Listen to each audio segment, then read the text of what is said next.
အစိတ်တော့ဖြစ်နေတဲ့လုပ်ငန်းခွင်အကြောင်းလေးပြောပြချင်တယ်အဲ့တော့အားလုံးလည်းပြောကြတယ်ပေါ့နော်ဝန်ထမ်းတွေကုမ္ပဏီမှာတချို့ကုမ္ပဏီတွေမှာတော့ချို့ဝန်ထမ်းတွေနဲ့ချို့ကုမ္ပဏီကtoxic employee နဲ့ toxic workplace ဖြစ်နေတယ်ပေါ့နော်အဲ့တော့ဘယ်အရာတွေကြည့်ပြီးတော့ toxic အစိတ်တော့ဖြစ်နေတဲ့ဝန်ထမ်းတွေလည်းဘယ်အရာကိုကြည့်ပြီးတော့အစိတ်တော့ဖြစ်နေတဲ့ကုမ္ပဏီလဲဆိုတာ management လဲဆိုတာကိုပြောပြမှာဖြစ်ပါတယ်အဲ့တော့ဒ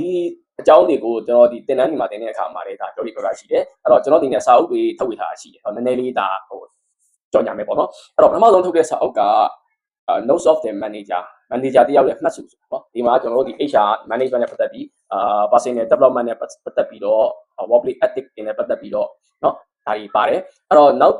ဒုတိယထုတ်ထားတဲ့စာအုပ်ကဘာလဲဆိုတော့ Harvard Management ဆိုတာဒီစာအုပ်ကတော့ကျွန်တော်တို့ဒီအခုစတုထအချိန်ပေါ့เนาะ၄ချိန်မြောက်ရိုက်နေပြီးသွားပြီ၄ချိန်မြောက်ရိုက်နေပြီးတော့အခု၅ချိန်မြောက်ရိုက်နေပဲပေါ့เนาะဟိုတစ်ခါထုတ်ရင်အုတ်ထောင်နဲ့အဲ့တော့ဒါကကျတော့ Harvard Business School ရဲ့ course လေးပေါ့เนาะ Harvard Business School ရဲ့ course ရဲ့ Harvard Management ဆိုတဲ့ course ကိုဒါပြန်ပြီးတော့ရေးထားတာဖြစ်တယ်ပေါ့နော်အဲ့တော့ဒီထဲမှာကျတော့ Harvard Business School ရဲ့management soft skill တွေ management skill တွေတော်တော်များများလက်တွေ့ apply လုပ်ဖို့အကြောင်းတွေပါတာပေါ့နော်နောက်တော့ကြပါလဲဆိုတော့ HR for non HR ဆိုတဲ့လူတိုင်းအတွက် HR ဆိုတဲ့စာအုပ်เนาะဒီစာအုပ်ကလည်းကျွန်တော်ဒုတိယအကြိမ်ရိုက်ပြီးသွားပြီဒုတိယအကြိမ်ကုန်ပြီးတော့တတိယအကြိမ်ရိုက်တော့ပဲပေါ့နော်အခုနောက်ထပ်ထွက်လာမယ်ဒီလလေးမှာထွက်လာမယ်စာအုပ်ကဘာလဲဆိုတော့the secrets of career success ပေါ့နော်ကိုယ့်ရဲ့လုပ်ငန်းခွင်ကိုယ့်ရဲ့ career အောင်မြင်မှုတို့ကလျှို့ဝှက်ချက်ဆိုတဲ့เนาะအဲ့တော့ဒီစာအုပ်လေးလည်းနောက်ဒီလထဲမှာApril လထဲမှာကျွန်တော်ထွက်လာဖို့ရှိရပေါ့နော်ဟုတ်ပြီအဲ့တော့အခုပြောမယ့်အကြောင်းလေးက toxic employee နဲ့ toxic workplace toxic organization ပေါ့နော်အဲ့ဒီအကြောင်းလေးအဲ့တော့ကျွန်တော်တို့ကဘာကိုကြည့်ပြီးတော့ toxic ဖြစ်တယ်လို့ပြောလို့ရမလဲဆိုရင်เนาะဒီ management တွေတို့မဟုတ် manager တွေက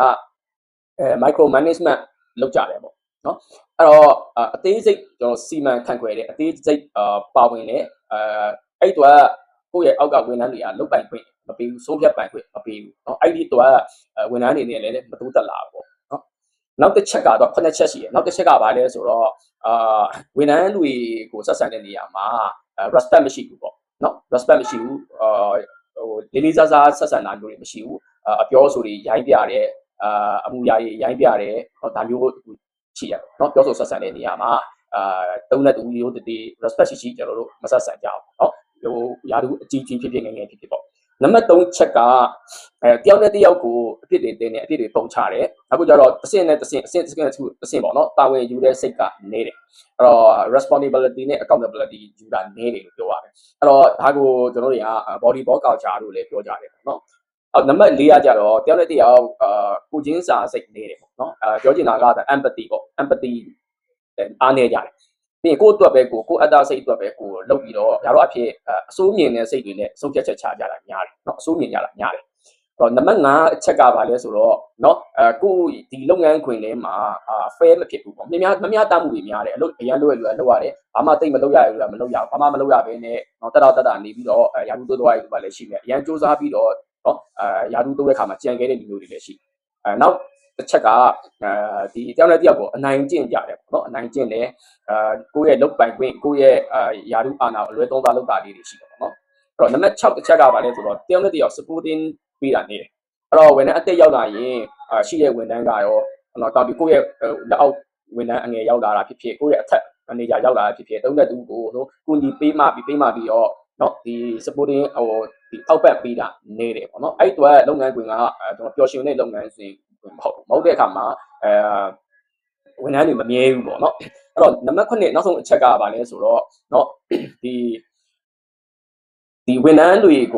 ုဒီအစ်ရောက်လာတဲ့ဝန်ထမ်းတွေကိုဒီကုမ္ပဏီရဲ့ culture ကိုရအောင်တွင်းတာပေါ့နော်ပြောချင်တာကပုံတွင်းတာပေါ့ပုံစံတွင်းတာဘယ်လိုနေဘယ်လိုထိုင်ဘယ်လိုစိတ်ထားဆိုတဲ့သူတို့ငကိုရှိနေတဲ့လူတွေရဲ့ဒါ toxic employee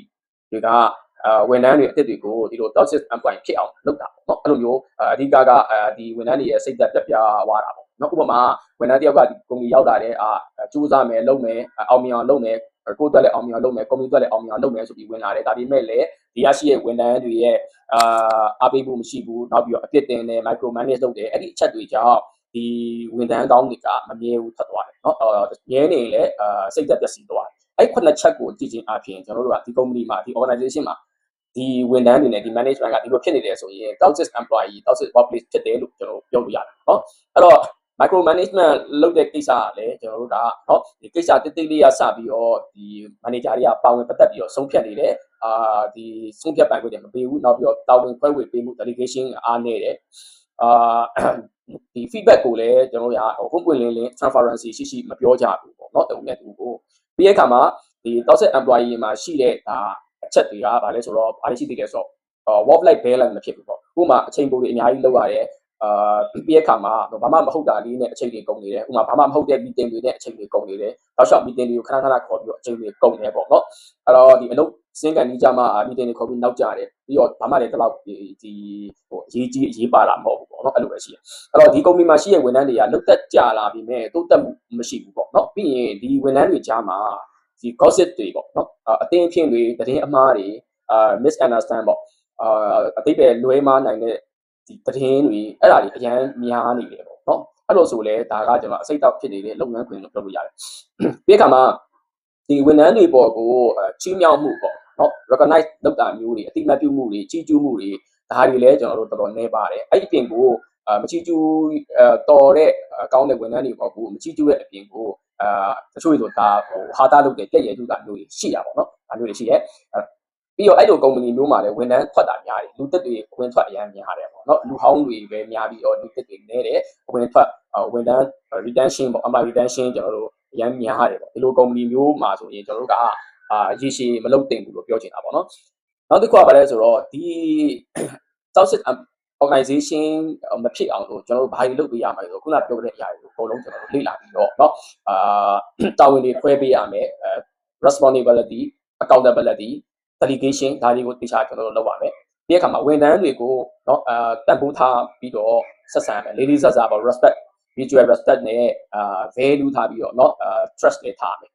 အထက်လူကြီးကလည်းအောက်ဝန်ထမ်းကို trust ထားတယ်လို့အောက်ဝန်ထမ်းကလည်းအထက်လူကြီးကို trust ထားမယ်နောက်ခုကျတော့ job အလုံးနဲ့ပတ်သက်ပြီးတော့เนาะ job analyze ကျွန်တော်လုပ်ပါမယ် job analysis လုပ်ပြီးသွားရင်เนาะဒီဝန်ထမ်းကဘယ်ဝန်ထမ်းတွေပဲရာပြီးတော့ဘာတွေလုပ်နေတယ်ဟိုဘာတွေလုပ်နေရလဲဟိုဘယ်သူကတော့အများကြီးလုပ်ရတယ်ဘယ်သူကတော့အလုပ်နည်းနည်းပဲလုပ်ရတယ်အဲ့တော့ကို job analysis လုပ်ပြီးတော့ကျွန်တော် JD ကိုတခြား review ပြန်လုပ်ရမယ် job description ပေါ့ JD ကို review လုပ်ရမယ်ဒီခါတော့ job design တွေကိုပြန်ပြီးတော့ကျွန်တော်ပြင်ဆင်ဖို့လိုတယ်နောက်ရေးကြည့်တာ performance management performance management ကိုကျွန်တော်တေချာလေးပြန်ပြီးတော့လုပ်ရမယ် performance management system တေချာထားရမယ်အဲ့တော့ဒီ performance evaluation လုပ်တဲ့ဒီ procedure တွေတေချာကျွန်တော်တို့ပြန်လုပ်ရမယ်เนาะပြီးွားရင် company ရဲ့ reward management ပေါ့เนาะဒီ company ပြီးတော့ recognize နဲ့ reward management အဲ့တော့ဝန်ထမ်းတွေကိုဘယ်လိုဂုဏ်ပြုမလဲဘယ်လိုမျိုးကျွန်တော်တို့ promotion ပေးမလဲဆိုတော့เนาะဘယ်လိုခံစား권တွေပေးမယ်ဆိုတော့ဒီ system ကိုတေချာလေးကျွန်တော်တို့ဆွဲရမယ်ဒါဆိုရင်ဟိုကျွန်တော်တို့ဒီ organization ရဲ့toxic culture နဲ့ toxic employee နေပြီးတော့ပျော်ရွှင်စရာကောင်းတဲ့လုပ်ငန်းတွေတစ်ခုဖြစ်လာမယ်ဆိုတာလေးကိုပြောပြချင်ပါတယ်အဆုံးထိနားထောင်ပေးရတဲ့အတွက်ကျေးဇူးအများကြီးတင်ပါတယ်